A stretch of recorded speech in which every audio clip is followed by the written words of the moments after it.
Hi, I'm Al Ingalls, and you're on tip 3 for college students. Thanks for tuning in. I hope my tips have been helpful for you so far. And today's tip is a really great tip. It's one that you've probably heard of before. Take a long, slow breath if you want to not be stressed out. I've known about that for years, but what I didn't know, what was the big secret that I unlocked in 2010 when I created Pressure Free Living, was that I didn't take a long enough breath, and I didn't take it soon enough. You need to take a long, slow belly breath in those first 10 seconds when the heart rate starts to go up and you're feeling one of those 4A emotions. Remember those 4A's? So whenever you feel angry, anxious, annoyed, or ashamed, or any similar type emotion, you've got 10 seconds to do something. Well, I didn't know about that for all of these years, so I would take a long, slow breath, but it was too late. I'd already released all that adrenaline, so my brain wasn't functioning well, my stress vat was building, my muscles were shaking, and my face would turn red. Do you ever have your face turn red before you have to give a speech in class? Or if the professor calls on you and you're not prepared?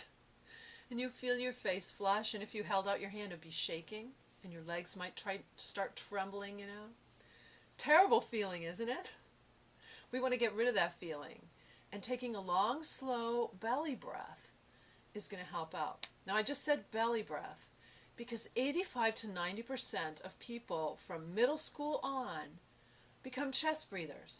Starts in late elementary school, and some teachers are telling me now it's kindergarten. Kindergarten wasn't as fun as when you and I were in kindergarten.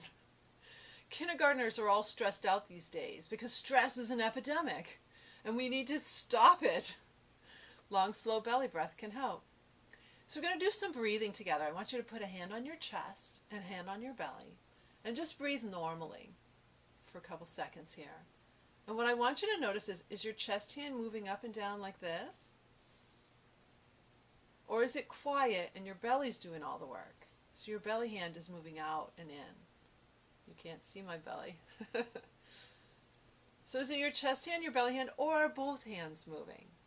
If you're a singer or a wind player, you may be a great belly breather because you've kept training your body over the last 6 years or so to keep breathing from your abdomen. But if you're not, chances are you're probably breathing mostly from your chest. So we're going to do a couple breaths together, no matter what your situation is, to get more air down into the abdomen. I learned about this when I was 18 and I was rowing for the University of Michigan. Our club team was not particularly big. I was on the varsity team as a freshman, and I was one of the tallest girls at 5'8.5", and so most rowers, women rowers, are over 6 feet tall. So we weren't really huge. However, we had really fabulous technique, and one of our teammates actually taught us how to belly breathe, so that we could actually belly breathe and get more oxygen in and become better athletes. So let's see, we're going to breathe out first, and we're going to tighten the belly muscles. And then we're going to relax the belly muscles and breathe in through our nose and send all the air deep into our belly first. So it's going to feel like your belly turns into a big balloon and opens up. Well, I don't care how fat you look. You can't see my belly, but I assure you it's going to get really fat when I relax it out. That's a good thing. So we'll go out first and tighten your belly muscle. And now relax. And see if you can send all the air really, really deep. And now out again. Really tighten. And now open. And one more together. So breathe out and tighten. Tighten those muscles really tight. And now relax.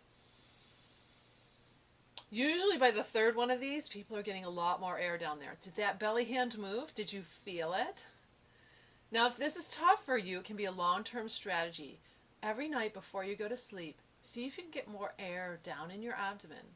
That way, when one of these 4 emotions starts working in you and starts to tighten you up, you're going to take a long, slow belly breath in those first 10 seconds. You're going to start it in the first 10 seconds, and that's going to keep your heart rate down. You can actually play around with your heart rate. You feel it start to jack up and take a long, slow breath. I'm a performing violinist, and when I perform on a recital, when it's my turn to play, I'll start to feel that heart rate jack up, and I'll take a long, slow breath, and I'll get it back down. May have to take another one. So long, slow belly breath, started in the first 10 seconds of when you feel one of those 4A emotions, is going to keep you from jacking up that heart rate and releasing those stress hormones. It's a great tip.